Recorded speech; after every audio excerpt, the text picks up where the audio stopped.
एक बार की बात है, एक छोटी सी लड़की थी जिसका नाम लिली था। वह एक छोटे से गांव में रहती थी जो ऊंची नीची पहाड़ियों और हरे भरे घास के मैदानों के बीच बसा हुआ था। लिली एक दयालु और सौम्य आत्मा थी, जिसे जानने वाले सभी लोग उससे प्यार करते थे।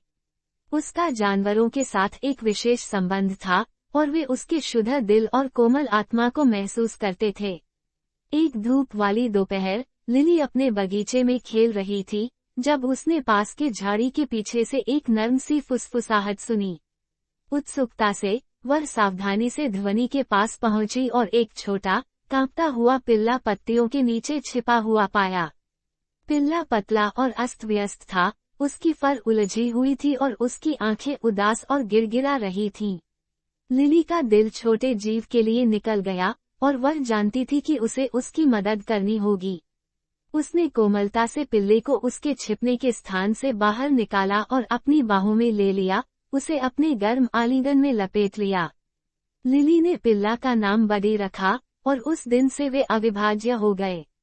उन्होंने अपने दिन ग्रामीण इलाकों की खोज में बिताए, घास के मैदानों में खेलते हुए और तारों से भरे आकाश के नीचे एक साथ झूमते हुए। बडी लिली का वफादार साथी था, जो हमेशा उसकी तरफ से था, उसे आराम और साथ देता था। जैसे जैसे बडी बढ़ता गया, लिली का प्यार भी उसके लिए बढ़ता गया। वह सिर्फ एक पालतू जानवर से ज्यादा था, वह उसका सबसे अच्छा दोस्त, उसका विश्वासपात्र, उसका फर वाला अभिभावक देवदूत था। बडी हमेशा लिली को मुस्कुराना जानता था, यहाँ तक कि उसके सबसे बुरे दिनों में भी।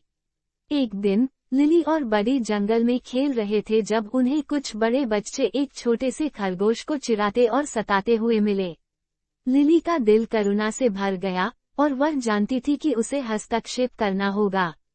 वह बहादुरी से बच्चों के समूह के पास पहुंची, उसकी आवाज अविचल थी क्योंकि वह रक्षाहीन खरगोश के लिए खड़ी थी। बच्चों ने लिली के साहस से चौंक कर पीछे हट गए और डर से भाग गए, खरगोश को डर से कांपते हुए छोड़ दिया। लिली ने धीरे से खरगोश को उठा लिया, उसे अपनी बाहों में पकड़ लिया और उसे दिलासा देने वाले शब्द फुसफुसाए। खरगोश लिली की दया को भांपकर शांत हो गया और अपना सिर उसके गाल से लगा लिया। लिली मुस्कुराई, इस बात के लिए आभारी है कि वह मदद कर सकती है। उस दिन से लिली की पशु कानाफूसी करने वाली के रूप में प्रतिष्ठा पूरे गांव में फैल गई। लोग अक्सर अपने खोए या घायल पालतू जानवरों की मदद के लिए उसे ढूंढते थे, ये जानकर कि लिली उनकी देखभाल अत्यंत प्यार और करुणा के साथ करेगी। लिली और बडी ने अपना रोमांच जारी रखा, उनका बंधन हर गुजरते दिन के साथ मजबूत होता गया। वे आशा और दया के प्रतीक थे, जो सभी को सहानुभूति और करुणा के महत्व की याद दिलाते थे। और इसलिए लिली और बडी की कहानी, लड़की और उसके प्यारे साथी की कहानी, एक प्रिय किंवदंती बन गई, जो पीढ़ी